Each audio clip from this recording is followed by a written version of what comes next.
கிறிஸ்தலான் இந்த ஜூலை மாதத்தில் 31ஆம் தேதி ஆகிய இந்த வெள்ளிக்கிழமையின் காலை வேளையில் தேவ சமூகத்தில் வந்திருக்கிற ஒவ்வொருவரையும் கர்த்தர் தாமே ஆசீர்வதிப்பாராக. இந்த நாளிலும் நம்ம தியானிக்கிற கர்த்தருடைய வார்த்தை நம்முடைய பரிசுத்த வேதாகமத்தில் 2 ராஜாக்களின் புஸ்தகம் 4ஆம் அதிகாரம் 44வது வசனம். 2 Kings chapter 4 verse 44. அப்பொழுது அவர்களுக்கு முன்பாக அதை வைத்தான். கர்த்தருடைய வார்த்தையின்படியே அவர்கள் சாப்பிட்டதும் அன்றி மீதியும் இருந்தது. அல்லேலூயா. கர்த்தருடைய அருமையான இந்த வசனத்துக்காக இந்த காலை வேளையில் நம்ம தேவனை ஸ்தோத்திரிக்கலாமா? இது எலிசா தீர்க்கதரிசியினுடைய அந்த நாட்களிலே நடந்த ஒரு அற்புதத்தை நாம் வாசிக்கிறோம். நீங்கள் அந்த 38வது வசனத்தை வாசிக்கும் போது, எலிசா கில்காலுக்கு திரும்பி போயிருக்கையில் தேசத்திலே பஞ்சம் உண்டாயிற்று. அப்போ அந்த இடத்துல என்னன்னா பயங்கர பஞ்சம். ஆனால் எலிசா தீர்க்கதரிசியோடு கூட 100 பேர் இருக்கிறார்கள். யோசித்து பாருங்க, எல்லா இடமும் பஞ்சம். 100 பேருக்கு அவர்கள் எப்படி ஆகாரம் கொடுக்க முடியும்? அப்படியான ஒரு சூழ்நிலையில் எலிசாவை தேடி ஒரு மனிதன் வருகிறான். 42ஆம் வசனம். பின்பு யாகால் சலீஷாவிலிருந்து ஒரு மனுஷன் தேவனுடைய மனுஷனுக்கு முதற் பலனான வார்கோதுமையின் 20 அப்பங்களையும் தாழ் கதிர்களையும் கொண்டு வந்தான். அப்பொழுது அவன், ஜனங்களுக்கு சாப்பிட கொடு என்றான். அதற்கு அவனுடைய பணிவிடைக்காரன், இதை நான் 100 பேருக்கு முன் வைப்பது எப்படி என்றான்.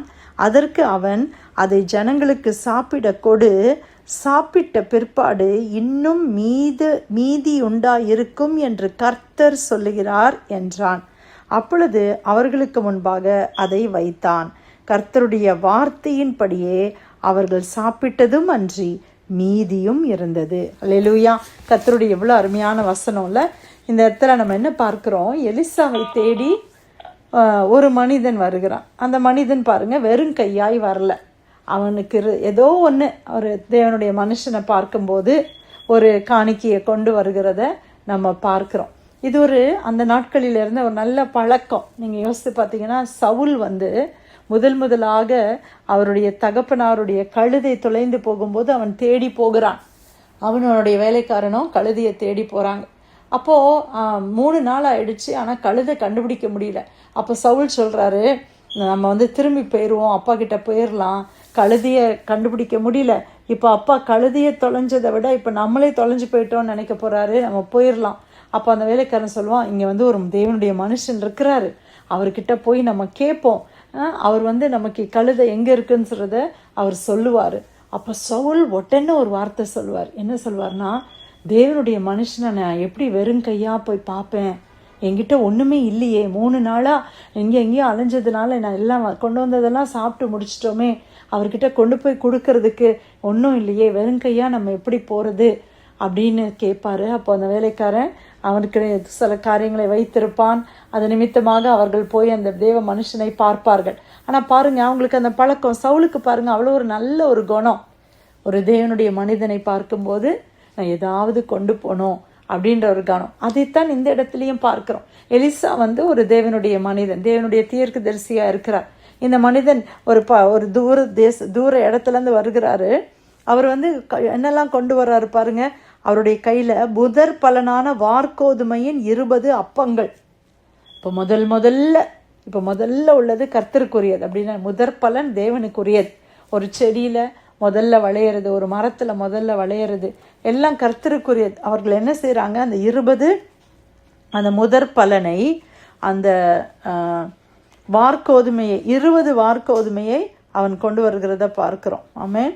இது இன்னும் அப்பங்களையும் தாழ் கதிர்களையும் கொண்டு வந்தான். தாழ் கதிர்களை கொண்டு வந்தான்.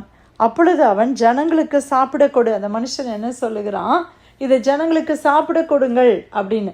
அப்போ எலிசனுடைய வேலைக்காரன் அதை பார்த்த உடனே சொல்லுகிறாரு, அவனுடைய பணிவிடைக்காரன், இதை நான் 100 பேருக்கு முன் வைப்பது எப்படி என்றான். ஏன்னா அவன் கொண்டு வந்தது 20 வார்கோதுமை, அவ்வளோதான் பிரெட்டுன்னு வச்சுக்கோங்க. 20 பிரெட்டு தான் இருக்குது. 100 பேருக்கு நான் இதை எப்படி வைக்க முடியும்? எவ்வளோதான் ஸ்மால் பீசஸாக போட்டால் கூட யாருக்கும் பத்தாதே அப்படின்னு அவன் நினைக்கிறான். இது எப்படி பத்தும், இது எப்படி போதுமானதாக இருக்கும், 20 அப்பங்களை கொண்டு நான் எப்படி 100 பேருக்கு வைக்க முடியும்? அந்த பணிவிடைக்காரன் சொல்லும் பொழுது அந்த மனிதன் சொல்லுகிறான், அதற்கு அவன், அதை ஜனங்களுக்கு சாப்பிட கொடு, சாப்பிட்ட பிற்பாடு இன்னும் மீதி உண்டாயிருக்கும் என்று கர்த்தர் சொல்லுகிறார். அந்த மனிதனுக்கு மூலமாக கர்த்தர் பேசுகிறார். சொல்கிறாரு, இதை நீ சாப்பிட கொடு, நீ அவிசுவாசமாக இருக்காத, நீ போய் இதை சாப்பிட கொடு. கர்த்தர் என்ன சொல்கிறார் தெரியுமா? நீங்கள் சாப்பிடுறது மட்டும் இல்லை, உங்களுக்கு மீதி எடுப்பீங்க. இது உனக்கு போதாதுன்னு நினைக்கிற இல்லையா? இது சாப்பிட்டது மட்டும் இல்லை, 100 பேர் இதை சாப்பிட போகிறோம். சாப்பிட்டது மட்டும் இல்லாமல் இதில் நம்ம மீதி எடுக்க போகிறோம். இதை கர்த்தர் சொல்லுகிறார். அப்பொழுது அவர்களுக்கு முன்பாக அதை வைத்தான். கர்த்தருடைய வார்த்தையின்படியே அவர்கள் சாப்பிட்டதும் அன்றி மீதியும் இருந்தது. ஹல்லேலூயா. அப்படியே கர்த்தருடைய வார்த்தையை அப்படியே ரிசீவ் பண்ணி அந்த பணிவிடைக்காரன் அதை 100 பேருக்கு அவர் பங்கிட்டு வைக்கிறார். அவர்கள் எல்லாரும் திருப்தியாக சாப்பிட்டாங்க. அது மட்டும் இல்லாமல் மீதியும் எடுத்தார்கள். ஹல்லேலூயா. நம்முடைய தேவன் அற்புதங்களின் தேவன், நம்முடைய தேவைகளை சந்திக்கிற நல்ல தேவனாக இருக்கிறார். அன்னைக்கு எலிசாவினுடைய லைஃப்பில் இவ்வளோ பெரிய ஒரு அற்புதம் பாருங்கள். இதே மாதிரி ஒரு அற்புதத்தை தான் நம்ம எங்கே பார்க்குறோம்? ஆண்டவராகிய இயேசு கிறிஸ்து அந்த சின்ன பையன் என்ன செய்கிறான்? 5 அப்போ 2 மீனை கொண்டு வந்து ஆண்டவர்கிட்ட கொடுக்கும்போது ஆண்டவர் அதை ஆசீர்வதித்து அதை பிட்டு 5000 புருஷர்கள் சாப்பிட்டார்களாம். 5000 புருஷர்னா எவ்வளோ பெண்கள் இருந்திருப்பாங்க, எவ்வளோ பிள்ளைங்க இருந்திருப்பாங்கல்ல, எண்ணிக்கை கடங்காதவர்கள். இன்றைக்கி நம்ம அநேக இடங்களில் சபைகளில் நம்ம என்ன பார்க்குறோம்? பெண்கள் கூட்டம் தான் அதிகமாக இருக்கிறத பார்க்குறோம். ஆண்கள் கூட்டத்தை கம்பேர் பண்ணும்போது பெண்கள் கூட்டம் அதிகம். ஆனால் அன்றைக்கி ஆண்களுடைய தொகை தான் கொடுக்கப்பட்டுச்சு. அப்போ கிட்டத்தட்ட 20,000 பேர் இருந்திருப்பாங்க. 5 அப்பம், பிரியமானவர்களை யோசித்து பாருங்கள். 5 அப்பம் 2 மீன், அவ்வளோ ஆயிரக்கணக்கான ஜனங்கள் சாப்பிட்டு 12 கூட நிறைய மீதம் எடுத்தார்கள். அல்லேலூயா. ஒருவேளை இன்னைக்கு உங்களுடைய சூழ்நிலையில் நீங்கள் உங்ககிட்ட கொஞ்சம் தான் இருக்குது, என்கிட்ட கொஞ்சம் வருமானம், கொஞ்சம் பணம் இருக்குது, இதை வைத்து நான் எப்படி சமாளிக்க போகிறேன், எப்படி இந்த மாதத்தை நான் முடிக்க போகிறேன், இல்லை எப்படி இந்த ஃபீஸை நான் பே பண்ண போகிறேன், இல்லை எப்படி இந்த மெடிக்கல் பில்ஸை நான் பே பண்ண போகிறேன், எனக்கு இருக்கிற இவ்வளோ பில்ஸ் இருக்குது, இதெல்லாம் நான் எப்படி செய்ய போகிறேன், எப்படி என் பிள்ளைங்களுக்கு உணவை நான் கொடுக்க முடியும் அப்படின்னு சொல்லி யோசிக்கிறீங்களா? பிரியமானவர்களே, இன்னைக்கு கர்த்தர் நம்மளோடு பேசுகிற தேவனாக இருக்கிறார். ஆண்டவர் என்ன சொல்கிறாரு? நீ சாப்பிட்டது மன்றி நீ மீதியும் எடுப்பாய். அல்லேலூயா. மீதம் எடுக்க பண்ணுகிற தேவன் நம்முடைய தேவன். நம்ம நல்லா திருப்தியாக நமக்கு தேவைகள் எல்லாம் பூர்த்தி செய்கிறது மட்டும் இல்லாமல் அந்த நம்மக்கிட்ட இருக்கிற அந்த கொஞ்சத்தை கொண்டு மீதம் எடுக்க பண்ணுகிற தேவன். அல்லேலூயா. அவர் மீதி எடுக்க பண்ணுவார். ஆமென்.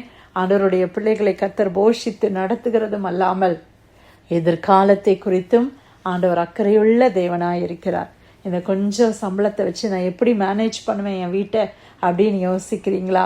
அந்த கொஞ்சத்தில் நம்ம கர்த்தருக்கு உண்மையாக இருக்கும்போது, அதை கர்த்தர் ஆசீர்வதிக்கும் போது குறைவில்லாமல் தேவன் நடத்துவார்.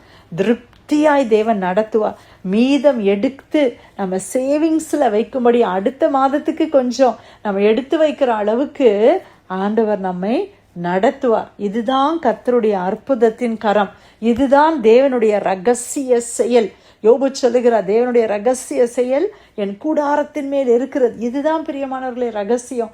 உன்னுடைய வாசஸ்தலத்தை நீ விசாரிக்கும் பொழுது நீ குறைவை காண மாட்டாய். குறைவில்லாமல் தேவன் நடத்துவார். அன்றைக்கி அந்த கொஞ்சம் ஒரு எண்ணெயில் கொஞ்சம் மாவு, கலசத்தில் கொஞ்சம் மாவும், அந்த பானையில் கொஞ்சம் எண்ணெய், ஆனால் அது அந்த அந்த அந்த பஞ்சகாலம் முழுவதும் அந்த விதவைக்கு போதுமானதாக இருக்கும்படி ஆண்டவர் செய்தார் அல்லவா? கர்த்தருக்குரிய காரியத்தை முதலாவது கர்த்தருக்கு நம்ம கொடுக்கும்போது நிச்சயமாய் கர்த்தர் நம்மை ஆசீர்வதிப்பார். ஹல்லேலூயா.